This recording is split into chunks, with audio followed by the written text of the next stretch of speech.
Today's podcast is with Sigi Gehrke. Ian is the son of the Unicorns legend and founder, Sigi Gehrke. He's been around the Unicorns program since he was born, basically, being a water boy when he was a kid, and then eventually playing through the juniors, the youth programs, and playing on the senior team.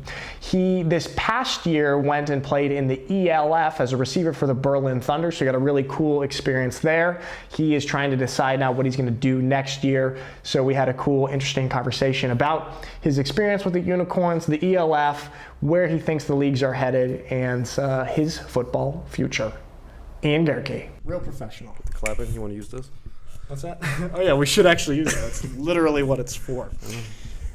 Sigi Gehrke, the one and only IG. An alpha male. Welcome to the Imported Podcast, man. What an honor to be here. Thanks, man.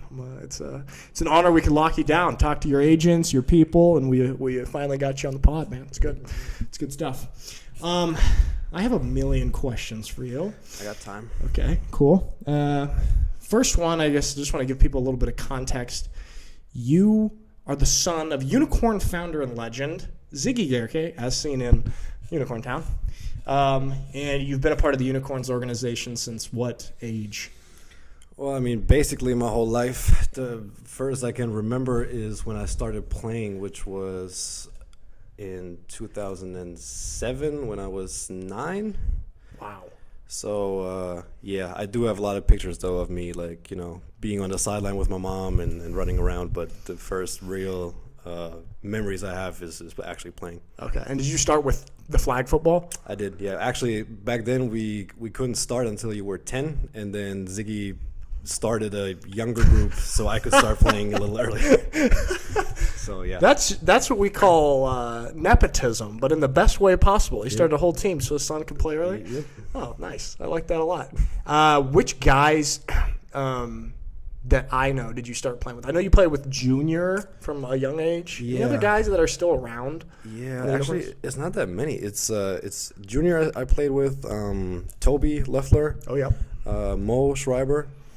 And then, I mean, those are the guys I played with. I mean, a bunch of guys played back then in the older teams, obviously, that still play now, like a Gary or or even a Johnny was still a player back then, or a Jordan.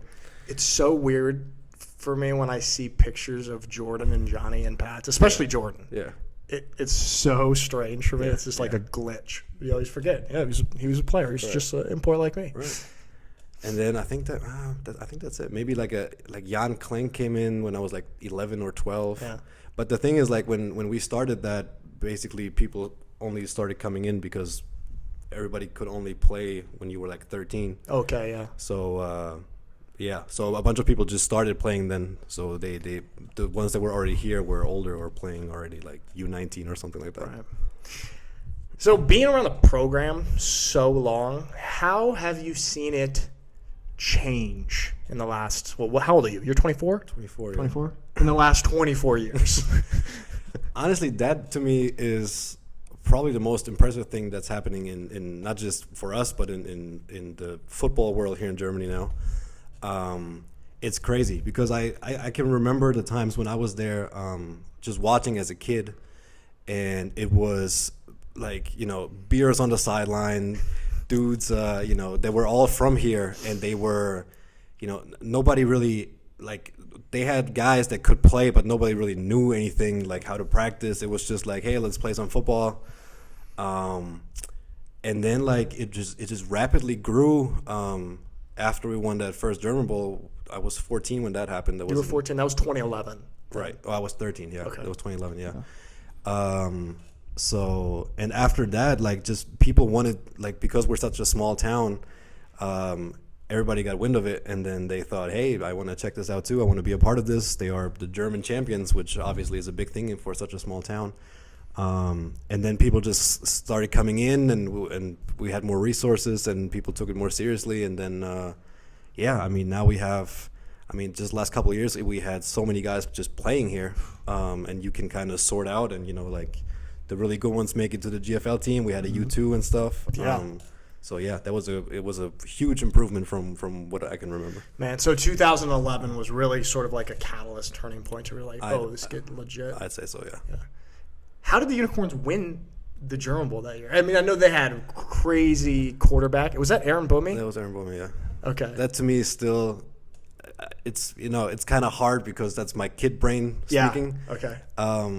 But that to me was the craziest player I've ever watched playing NFL, GFL, whatever. I have heard that he was insane. No, I remember that we had a play in the German Bowl because I was the water boy that game. Oh, nice. So I was on the sideline, and we had to like drive because we were down. We had to drive to win the game in the end, and we had so many like Schwäbisch Hall guys in the huddle, and they were all hella nervous because it was the first time we were in a situation like that, and he was just like, don't worry about it, I got it. And then first play, and he was a pocket passer really, and then first play he just took off and hurdled their import linebacker. I saw a picture of that hurdle, I think. Okay. And then the crowd just went nuts, and he was just like calmly jogging back into the huddle and drove him down, and then we won the game. So that was a crazy experience for me. So he was like such a super poised quarterback. Yeah.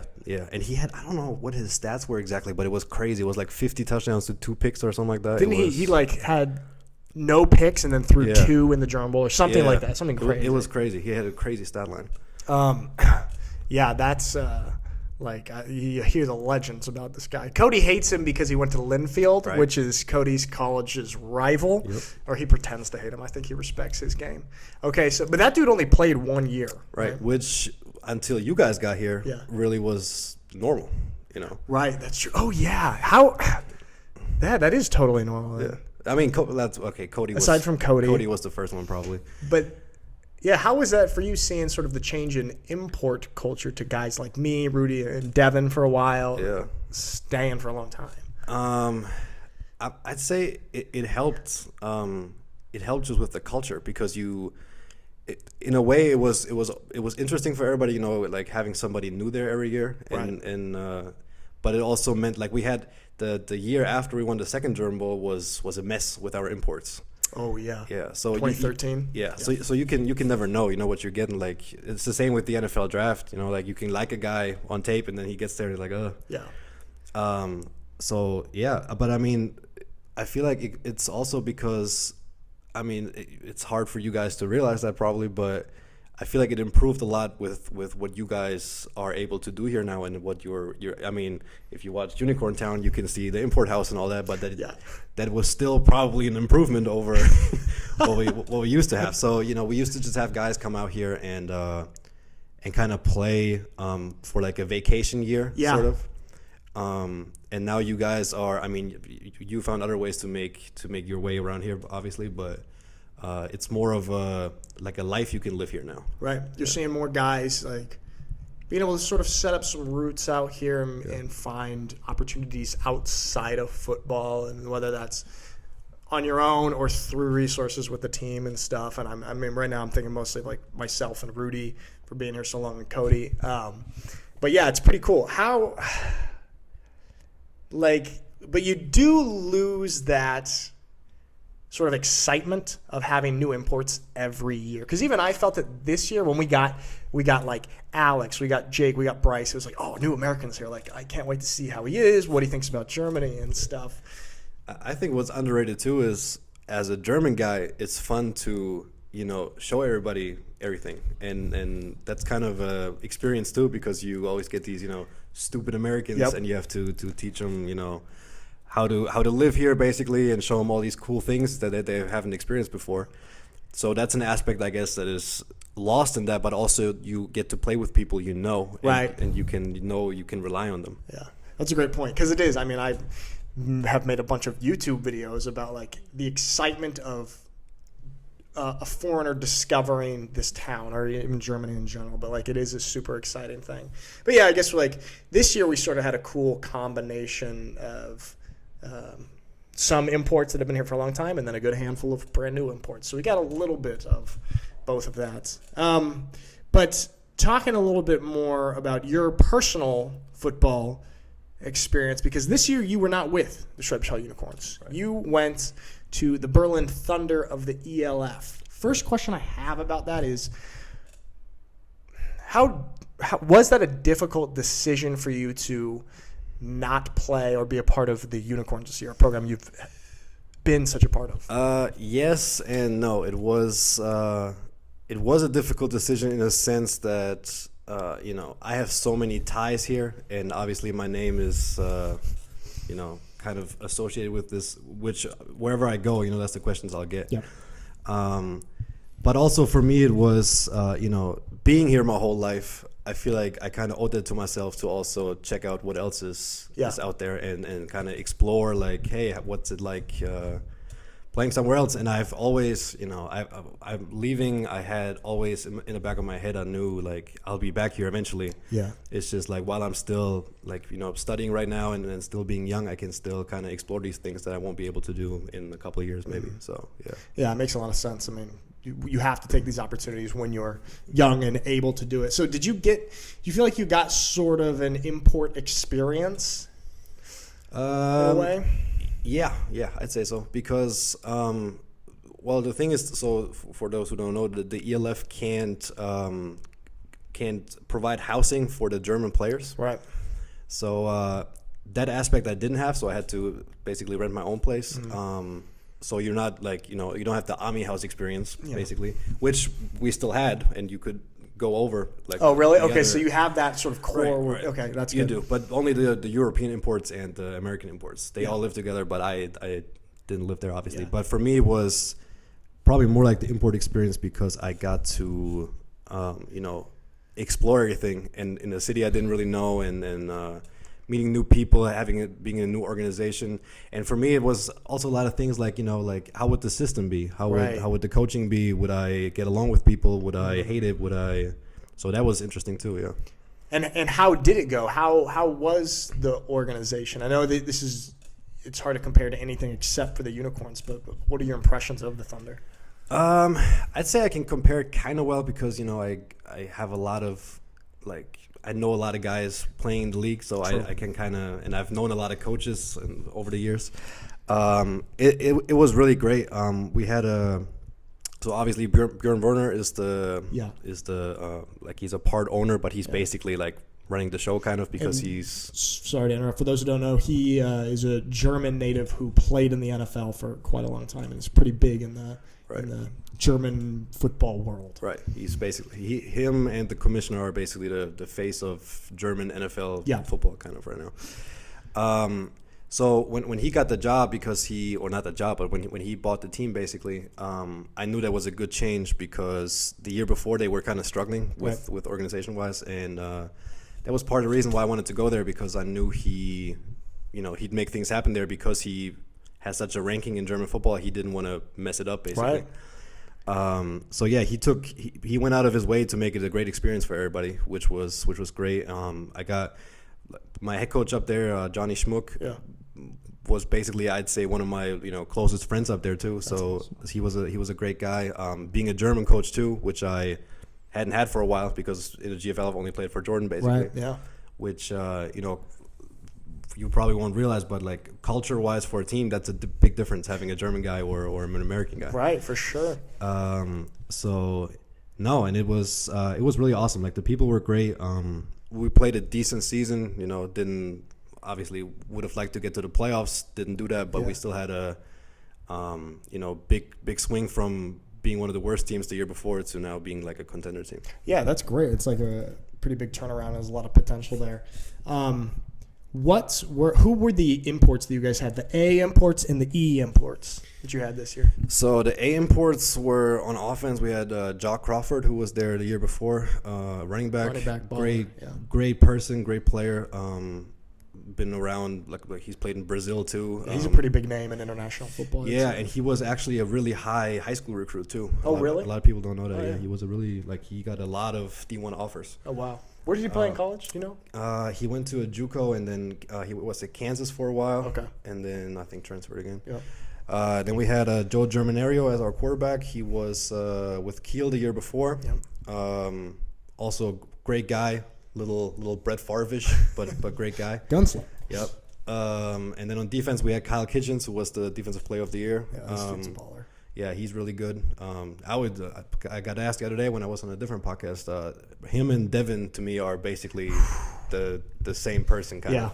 Yeah. Man, Primetime Devin Yeah. was crazy. Yes, Yeah, yes. Crazy. Yes. And also, Devin was just, scary coming off the bus. Yeah. He passed the bus test. Yeah.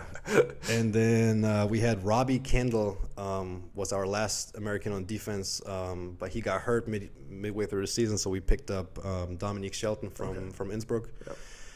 And then for the EU spots, we had Toby Rotlauer, who was a great lineman from Austria. He was at the IPP now, too. Yep. Stanley Saregbe, who played D-end. Ludwig Myron from Sweden, also a great middle linebacker. We had 2 more offensive linemen, Alper from Turkey and Lawrence from England. Okay. And who am I missing? That's it, right? It's 6, or is it 8? It was 6. It's 6. It's 8 in total. Oh, yeah. Because they changed it this year. Now Yeah, they it's changed 6. this year. Who am I missing? We must have had another guy on defense, probably. Oh yeah, we had a French safety who we kept swapping out because he left for the CFL, came back. Oh really? Yeah, Masteo. He signed with Zurich a couple weeks ago. He was also really good. And we had David Essenian. That guy was also crazy. What position? Linebacker. That was probably the best non-American I've ever played with. What country is he from? England. He was also he played in the CFL for a while. Oh sweet. Okay, it's an absolute baller. What do you think about the system in the ELF with the 4 A's and now 6 E's? What's your opinion on that? Do you think, is it enough? How would you keep it, if you were in charge, would you keep it exactly the same way or would you restructure it in some way? The thing that makes sense to me is, that applies to you too. In the GFL, you can kind of cheat your way through having. We call it the dual passport loophole. Yeah, right. So that's. To me, that makes sense because I think in the ELF, it's wherever you started playing football. Yeah, it's not your. Yeah, it's your origins of football, right. Essentially. Yeah. So that makes sense to me because obviously you can, it helps. It helped us in Schwäbisch Hall for a lot of years, but it shouldn't obviously matter in recruiting if you say, oh, this guy has European heritage. Yeah. So. That makes sense to me. The European thing is still kind of a struggle, in my opinion, because the way it's set up right now is because you get more being an import, a European import, you're basically pulling guys away from their home teams. That's what's so interesting is we're talking about the new Paris team, right, that's going to be in France, because France has a ton of national talent, but those guys are better off going to be an import in a foreign team than being a homegrown player at their own team. So I haven't thought it all the way through yet, but my initial response to that is it could be handled a little bit better. Yeah, I think they are trying to offset a little bit now because they obviously, like you just said, cut 2 European spots now for next season, and I think that money will flow into basically you can put that into 2 homegrown guys. The homegrown guy spot. But that's still 2 guys, and you still. Mm-hmm. So to me, that's kind of the biggest flaw with it. But also, I understand it because you need to, some teams need to get those Europeans to be relevant and to compete. That's a good point. How was your overall experience playing in the ELF compared to the German league? I would say you still had some games where the opponents were, kind of. Like you'd say, these guys are kind of falling apart now. Right. But overall, I'd say it was similar to what it felt like playing GFL playoffs, like quarterfinal, semifinal, or something like that. Yep. German Bowl was still high level. Yep. Like I've said that repeatedly that I think obviously I was still on the team last year when we played Dresden. Yeah. I think those 2 teams would have still been the best teams in the ELF. Yeah. Well, I agree with you. And we do have to take into account, all the dual passports that were on the field, but just, objectively looking at it, I think that you're right there. But the thing is, for me, what was nice in a way, and you talked about this with Mitch, is, you guys said it's hard getting up for some of these games. Yeah. And that was a different experience for me because I went into every game not knowing what the outcome would be. Which is huge, which is nice, even though that's kind of a luxury problem to have with the Unicorns. But it's nice. I even talked to Jordan and Cody about this a little bit that because of the situation that we've had in Schwäbisch Hall these last years, where it's gotten to the point where we're winning. Basically every single game, and it's clear before some games, like, hey man, there's just no way we don't win this. And to where their situation is them going to Stuttgart, a team that's been 0-12, they're facing a situation where every week you're going to be like fighting life and death to try and win games. So it brings a new level of intensity, probably. And that's what you felt? Yeah, I'd say so. And because with the whole like salary cap thing, it kind of equals everything out. Right.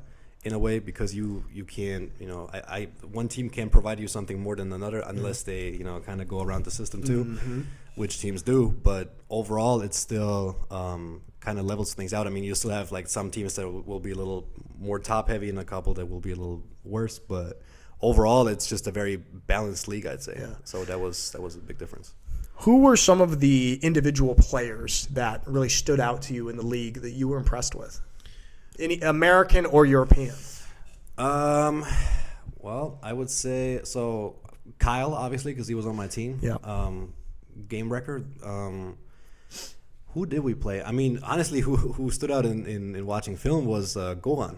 Gorgie. Who used to play with us because he's a great European DB. But yeah, just like overall, it's. I'd still say, the Americans are the stars of the league. Yeah. We had Robin Wilczek on our team, Yep. who is a great German receiver. Like, we still have dudes that perform on an import level. It's just not usually as consistent as the American guys. Right. But yeah, I went to. It was different for me experiencing, always lining up against somebody that can really play. Yeah. And it's not like. Please give me this ball because I'm going to beat him. It's just like, I got to beat him, and hopefully I get the ball, and so that's a different experience. Yeah, that's it's cool. It's just quite competitive and evened out for the most part, and where you don't know who's going to win these games. Right. But speaking of Goran, he just announced that he's not going back to the Polish team. He is a free agent, and it'll be interesting to see. He'd probably be one of the top most sought-after E's, I'd say. Yeah. Yeah. That's the thing. I mean, some of these teams are starting to fall apart a little bit now. I know. I mean, like the Cologne Centurions seem to be falling apart. Yeah, everyone's leaving the Polish team. Mm-hmm. What do you make of that? Well, I have a little more insight on Cologne because I know a lot of guys on that team. Yeah. I think there's just let's say unhappiness with management and The head coach left, who too, Frank Roser. Yep, who's really a cool guy. Great guy, really and people cool love guy. playing for him. So now they bring in a new coach, and I think they're just kind of shifting the whole culture there, and people are not really on board with that. Yeah. So I think they're going to bring in like a whole new team that will kind of be intact with that. I'm curious to see if like some of these initial franchises of the ELF will end up folding as teams. It's possible. Yeah? It's possible. I mean, funny enough, I was up in Berlin a couple of weeks ago, and I talked to my old head coach, and he's obviously has a good insight into the league. Yep. And I straight up asked him, I was like, do you not see a scenario where this fails? Yeah. And he's not really like a ELF like supporter in that way. Right. He got the job, but he's pretty. I'd say he's pretty. He's detached enough from it. Yeah, Okay. I'd say so. And he was like, I mean, yeah, you always have the risk of that happening. But he said he thinks it's way more likely that it's going to turn into like actual jobs for players. Yeah. Yeah. That being said, he has the Berlin perspective, and I know things in Berlin are going well compared to other teams where it's right. Yeah. Okay. Yeah, it's interesting, man. It's just been the talk of the football world in Europe. It's like first year everyone was really skeptical, and then it's turned out to be a pretty good product. Second year looks even better, and seems to be growing, and it's like really curious to see how it finds its stability and how it keeps growing, what teams end up in there. But yeah, for now, it's at least super exciting to have this with the growth of football in Europe and like particularly Germany. I mean, right now with Germany, I think it's this weekend is the NFL game in Munich. I'll be there, by the way. You're going? How'd you get tickets?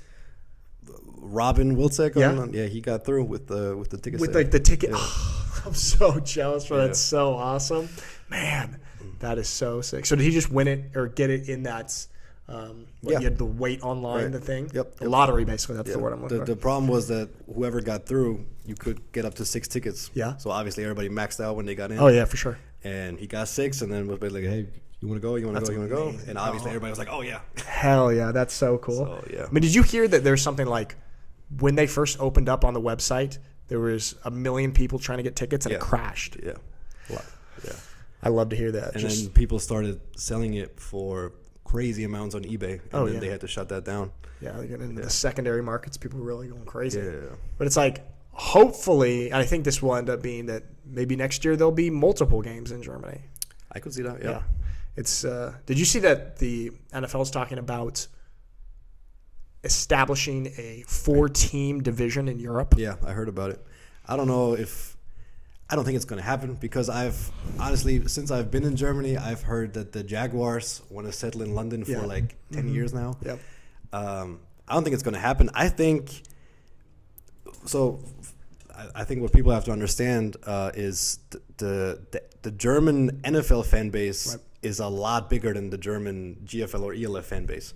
So even though the ELF or GFL stadiums aren't that packed, I think Germans would pack those NFL stadiums For sure. And I mean, Munich was just a small sample size probably of what can be done. And, I would be so thrilled to see that. And I know it's always like, because I've heard that rumor for years. Oh, Jacksonville's, they're going to move to London. But it does feel like, I mean, the NFL is expanding into more games in London each year. I actually the first NFL game I ever went to was the London game in 2017. Which game was that? Who played? It was the Cardinals and the Rams when Todd Gurley was playing. Okay. Yeah. And man, it was awesome. It was every game in London is sold out, I think, and just the fanfare around it. I mean, there's a demand for it. Yeah. And then to have it be, I could see them having, if they do that, having an NFL team in Munich or Frankfurt, or that'd be just amazing, man. I think Dusseldorf would work well with. Dusseldorf actually with the Rhine Fire right now. Yeah. The Rhine Fire are crazy with their attendance this year in the ELF. Yeah, and that's still what's left from the NFL Europe. Right. And I think that same. I mean, with Frankfurt, it's similar. I mean, Frankfurt obviously made some poor decisions when it came to I don't know what it was related to, but where they had tickets, which had to be refunded and everything. But the core fan base of those NFL Europe teams are still there, which is why it was a good idea, in my opinion, to brand these teams with the same name. Really smart, yeah, to fight, because I know they had to deal with the NFL to get the rights to have those names, but the strength of those brands from the past and carrying that over to the ELF, I mean, it's huge. And you see, like, didn't the Rhine Fire average 5,000 a game at home games? At least, I think it might have been even more. And they had at one home game, it was either 9,000 or 12,000. Yeah, crazy. Yeah. And who's playing up? Roby's playing up there. Roby's playing up there. Roby's playing up there. Jadrian's playing up there. Some former Unicorns playing up there. They both had a lot of success. Yeah, I think this year. Yeah. And Jadrian just signed to go back there, and Roby, I don't think he's confirmed anymore yet. I think he's in talks, but hasn't. I could see him going back there. He always talked about how he wanted to be in a city, and now he gets to be in Dusseldorf and have the city life and stuff. And I think it's a good spot for him, probably. Yeah. And he was balling out. Moving towards your personal, I mean, we talked a little bit about your ELF experience. Things have shuffled around here in Schwäbisch Hall. For those who don't know, some longtime coaches have departed to go to Stuttgart to the ELF. We've got a new head coach, Christian Rote, new offensive coordinator, Felix Brenner, some longtime Unicorns. How is the future looking for you with your football career? I would say right now, wide open. Yeah. I'm in talks with a couple ELF teams. I'm in talks still with Berlin as well. Was just practicing with Felix on the field 2 days ago. Mm-hmm. It's a real possibility of me coming back. I can totally see that. Just for me right now, it's still a little early in the process. So because I can't really have the full picture yet of what every situation would be like. But yeah, I'm definitely. I mean, it's still home. Yeah, it's still home. So that's definitely a possibility. But yeah, we'll see what happens next couple of months. Yeah. What do you make of everything that's kind of gone down in Schwäbisch Hall with the coaching changes and stuff? Crazy. Yeah. Crazy. I mean, obviously there were rumors for a while now. So when it finally happened, it wasn't as shocking. But if you would have told me that last year, Yeah. I would have not believed you. So it's been shocking. I mean, I understand in for those individuals that it makes sense for them. Mm-hmm. But yeah, it's a big change. I don't think it's necessarily for the worst when it comes to the Unicorns. Mm-hmm. I think we're it's going to be different, but I don't think it's going to be different in a bad way. I think it's going to be a little more local now because players are probably going to depart as well. Mm-hmm. But yeah, I think it's a change. It's not necessarily a bad change. I think these guys that are stepping in now can really do some things and have great relationships with the players too. And yeah, I'm excited to see what happens. Yeah. Do you think it could transition more back into the vibe that it was in the early 2000s, sort of? Yeah. Yes and no. Okay. I'd say it's yes if you're thinking of having more locals and playing more with youth players, because that's what has to happen now, because all these guys coming in from outside towns are probably not going to do that as much no more if they can go to ELF teams and mm-hmm. get more money, have a better league. But yeah, I think it's gonna shift to us really focusing on our youth again and having to develop these guys. And I think, you can speak on that better than I can, but I think even last year we had the Unicorns had a lot of young guys that can play, that just have to be molded a little bit, which obviously is easier to do if you get playing time and mm-hmm. you get more attention. So I think it's gonna be more local. It's gonna be more of our youth guys. I think we'll be fine though. Yeah. Well, that's definitely it's definitely a new chapter, like, for sure. It's kind of strange for me because I have no idea what I'm going to do next year. I might retire from football. I might play football again. But no matter what, it's going to be a different chapter, essentially. It's that 2000, at least for me, the 2016 to now era is done. But man, what a cool experience it was. It was awesome. Really, really awesome. My first year getting coached by Ziggy, and then having Coach Newman come in, get it a little Texas style. Got those German Bowls. But yeah, man, it's crazy. I think everybody involved is just, I don't know, man. I didn't think that it would come to this with the GFL, essentially, because the problem basically has been the way that things have been handled in the GFL. Right. I would say. Yeah, I'd say if you're just talking about the Unicorns, it's not nobody's has anything to complain about. Yeah, even Jordan was on here and Cody was on here, and they're like, "Oh, just want to make it clear, this is nothing. My decision has nothing to do with the Unicorns. Love the Unicorns. It's a first-rate organization from top to bottom. Amazing town, amazing team. It's just they felt constrained by the league, which, you can't blame them for that at all. I think everybody can understand that. What do you think the GFL goes from here? From what I've heard, there have been some appeals to some changes when it comes to the head of the GFL. Yeah. That's going to be big. To me, the problem with it, not even the problem, but the reason why the GFL has been kind of limping behind the ELF as of lately is that, in the ELF, they have a commissioner who's basically, he can do whatever he wants to, right. Kind of what he feels is right. So things, which can be a bad thing, but also things get done because he can just say, we're doing it. Yep. And in the GFL, it's always, we have to consider everybody, and we have to talk to everybody, and we have to talk to this guy and this guy and this guy, and then it just takes forever, and then in the end, nobody wants to because it's such a big project to take on. Mm-hmm. So I think the GFL has to do something. I still think it's going to be, to me, it could happen that it turns into kind of the college football of Germany. It's exactly what I was thinking. It's the NCAA now. Which, to me is not necessarily a bad thing. That's kind of, to me, we have that means we can play with younger guys that can develop and that actually want to play here.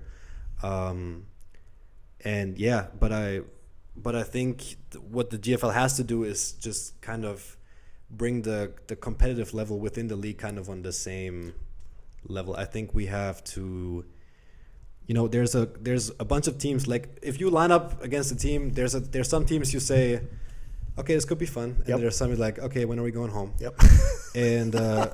And I'd say that's all the ones where you say that's going to be a good matchup. They should have like a GFL 1A and then a GFL 1B, like they do in basketball, by the way, too. So if it's something like that, it can be more competitive. It can be more fun for everybody. And then obviously the big thing is, and that has been a problem for years, obviously, is the media output. Yeah, absolutely.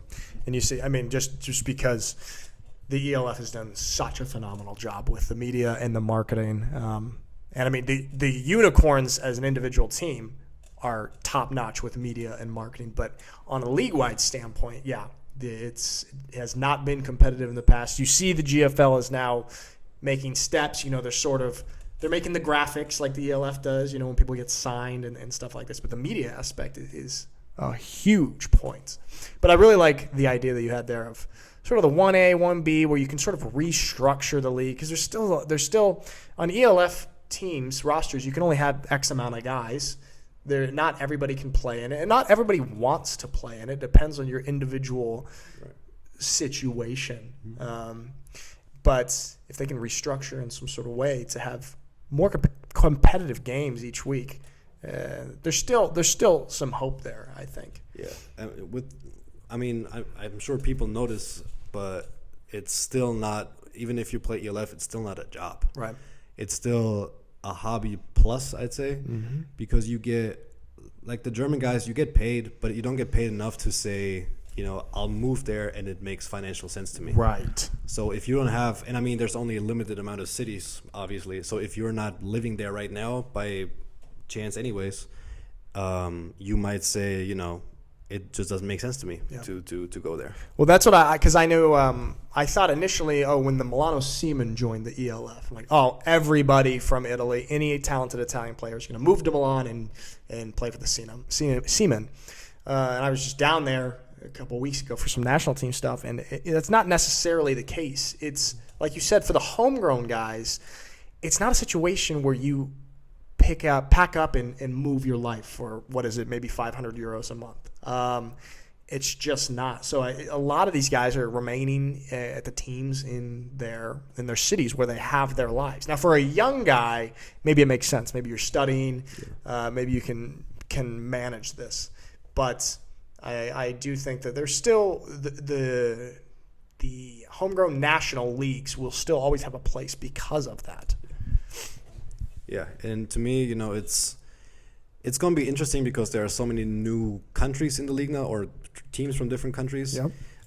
Because, for example, I know Barcelona was really competitive last year and they made the playoffs. But what they have going for them is the Spanish season ends in like late April, early May.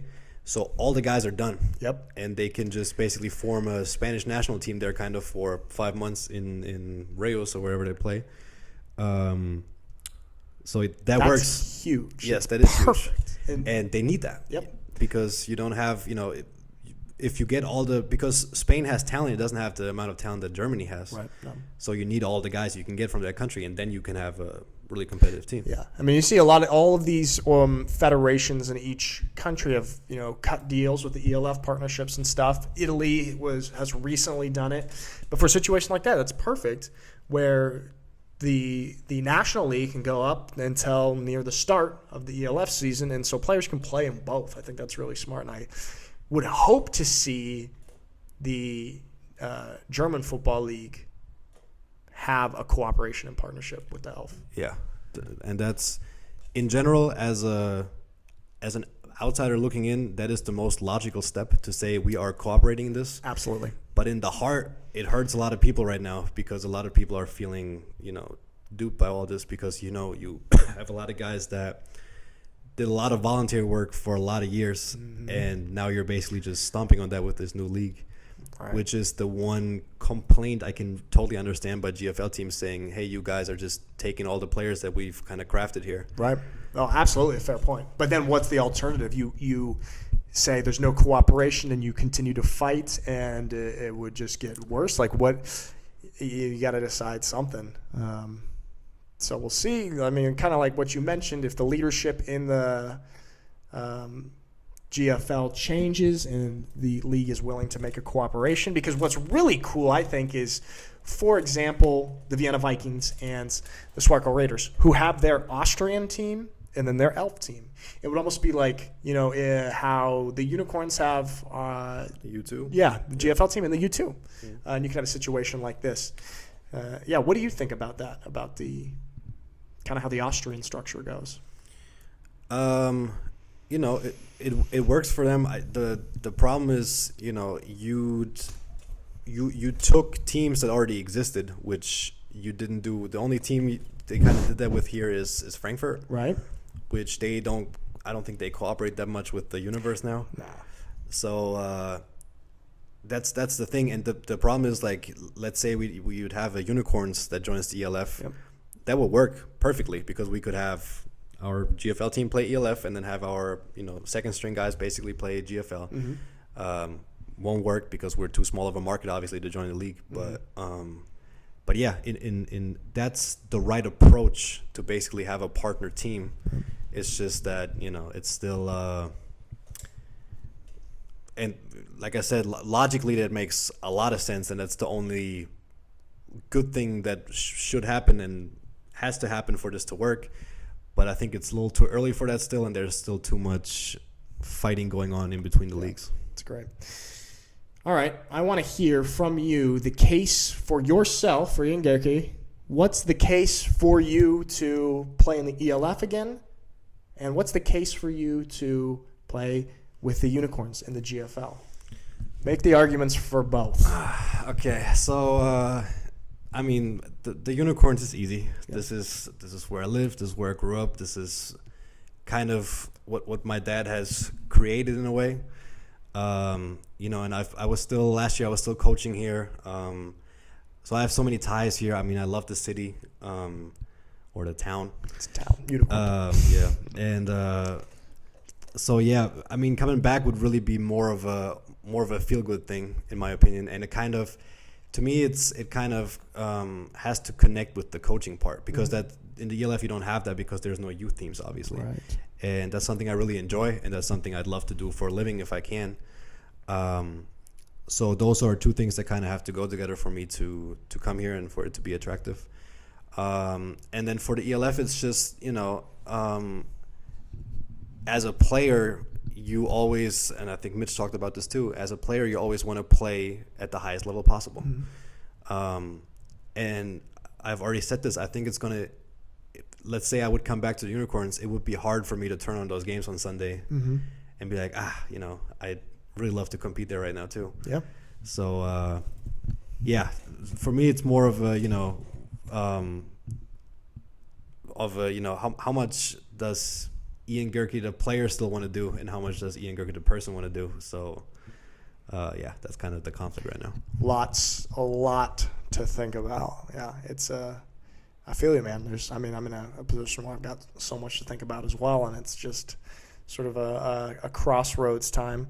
But I will say, it's not boring. It's not boring that all this is going on. That's for sure. Yeah, it was for me.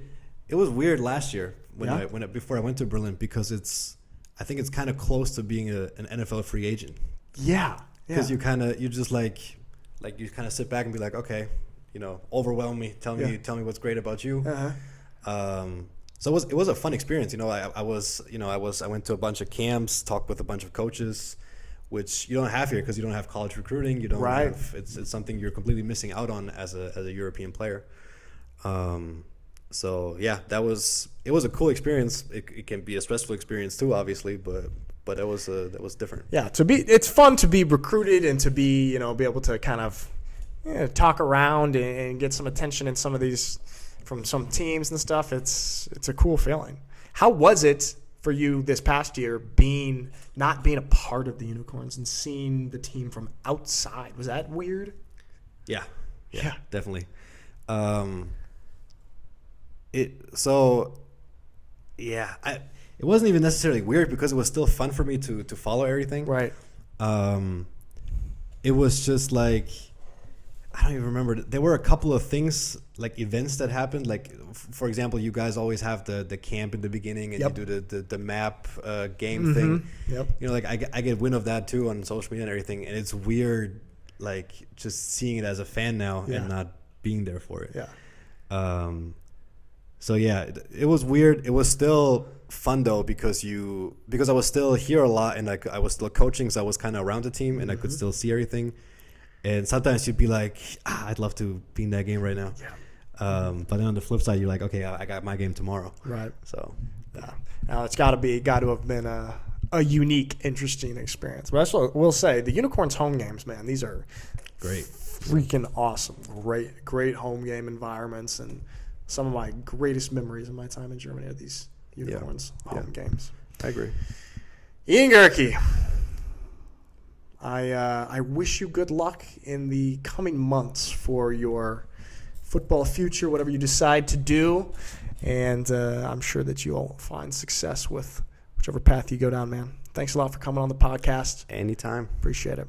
All right. And that's that.